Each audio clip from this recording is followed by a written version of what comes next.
Тръгваме си. Да, бе, след 10 минути. Но най-накрая се прибираме. Значи тия 2 часа, които чакахме, имах чувство, че са цяла вечност. Искаме си вкъщи. Бати видеодневника къде направихме. Ще го пуснем във Webbox 7, обещавам. Или в YouTube подолу с английски превод. Може и в двете. И във Facebook, задължително. И в дата. Дата пък за какво? Без дата. Седиме тук и чакаме, и чакаме, и чакаме.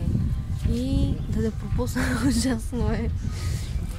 Да, намерихме някаква лавка, в която има радио, което е на български език и много се радвам и затова седиме тук и слушаме български език. Пък и навсякъде някакво студено смисъл, тук поне единствено в места, където има слънчице. Това е защото да. И много ще да подхуиваме между другото.